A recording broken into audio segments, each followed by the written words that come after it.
Look, he's talking to them in the way he thinks he needs to talk to them. Why can't you acknowledge that? Because that is something that no president I don't take orders from you, number one, and number two, I give him the space to negotiate with you. Please like, subscribe, and share. Scott Jennings returned to Abby Phillip's show, once again coming across as smug, throwing out insults, and pushing questionable claims. We're going to break down some of the most intense moments from that panel discussion, and I'll share my perspective along the way. Let's dive in. Question about American values. After President Trump warned that a whole civilization will die tonight, never to be brought back again, he has since delayed that threat now for 2 weeks, but it still sent shockwaves all over the world, including the Vatican. Today, as we all know, there was also this threat against all the people of Iran. This is truly unacceptable. There are certainly issues of international law here, but much more. It's a moral issue, for the good of the people entirely.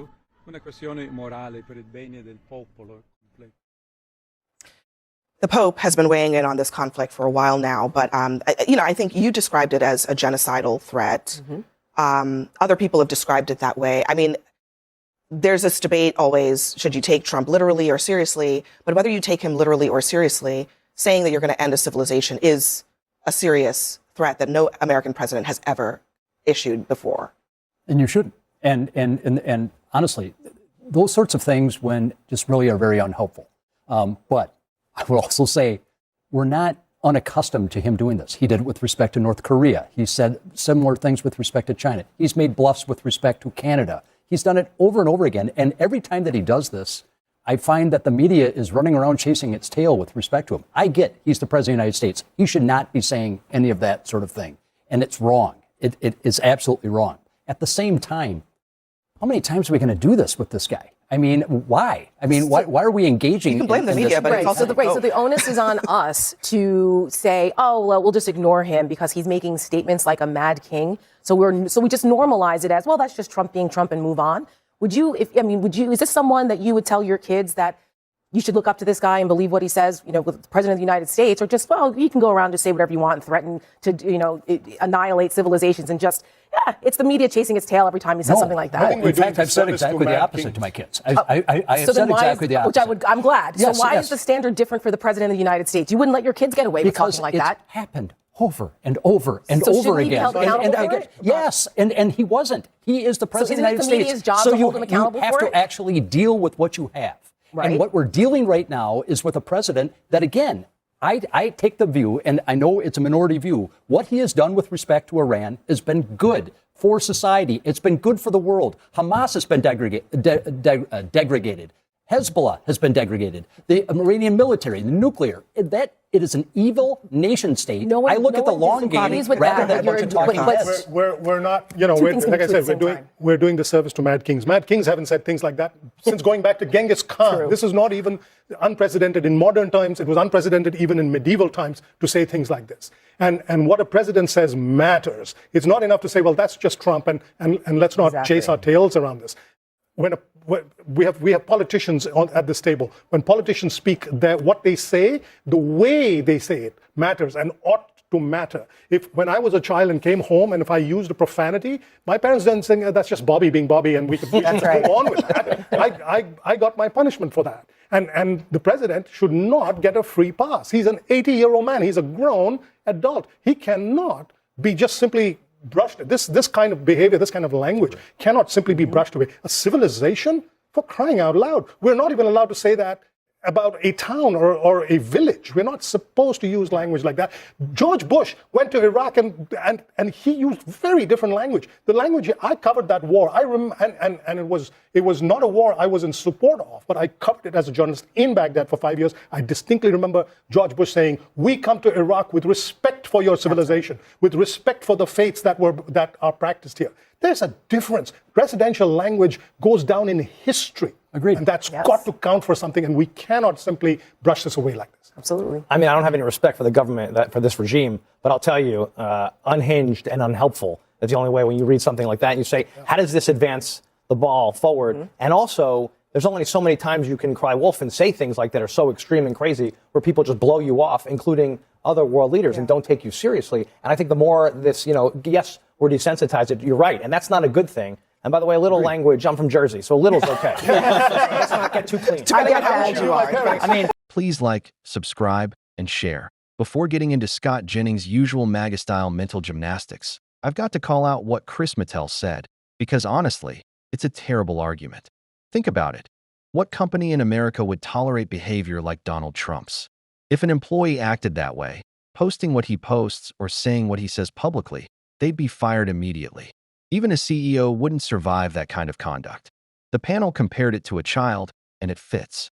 No parent would let their kid act out constantly and just shrug it off with, "That's just how they are." So why is it acceptable here? The reality is Republicans either fear Trump or choose to go along with him. They had multiple chances to draw the line, before 2016, during his presidency, and even after. Any other politician would have been finished over a single comment. Yet Trump says things daily that would end anyone else's career, and nothing happens. Republicans could have united and said enough is enough, but instead, they enabled it. And eventually, when he's no longer in power, many of these same people will try to distance themselves and pretend they never backed him in the first place. I'd read this because this is conservative commentator Orrin Cass. He's close to Vice President J.D. Vance. He says, simply put, what is the point of all of this? If these are empty threats that we all know he will not carry out, then they are ineffective threats. The Iranians are on X too, and merely making the president and our nation look foolish. If they're not empty threats, and the president is asserting the American position that such actions are acceptable in this situation and ones that we are willing to take. We are not living in some quantum thought experiment where he is simultaneously is and is not serious. Mm-hmm.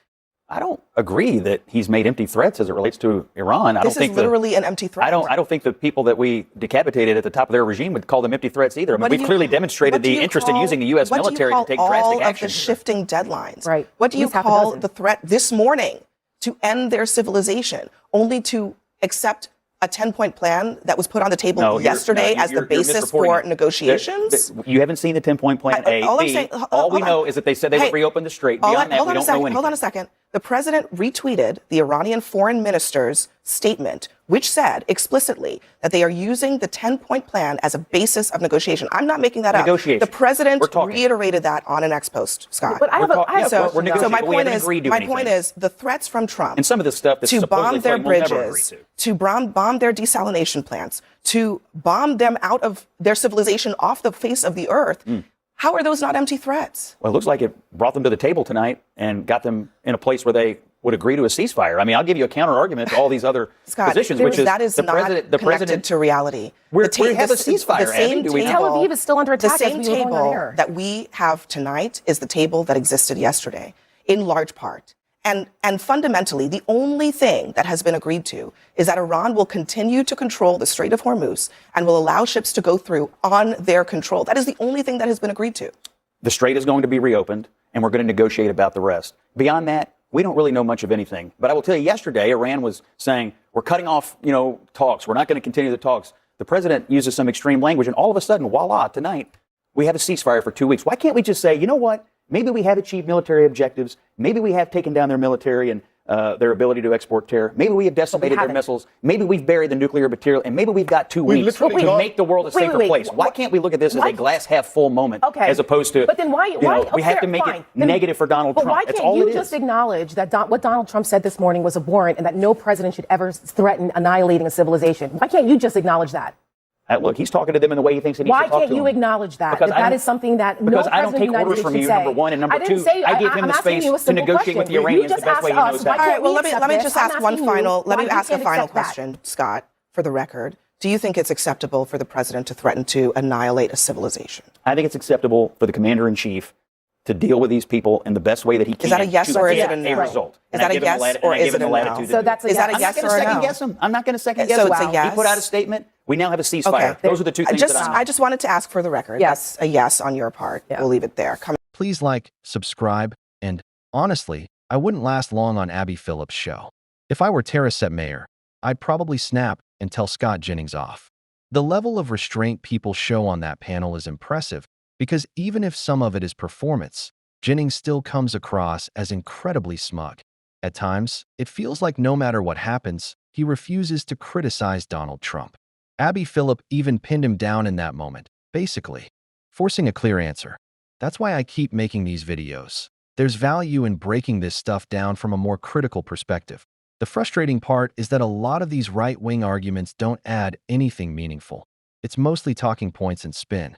You'd think once in a while there'd be a solid point you could acknowledge. And to be fair, even someone like Tucker Carlson, who I strongly disagree with, has at least criticized Trump on certain issues. That shows it's possible. But with Scott Jennings, it just feels like constant defense, no matter what. I don't know how someone goes on TV night after night sticking to that line, but I guess it works for him. Let me know what you think in the comments. Whose side are you on in this debate? And don't forget to like and subscribe.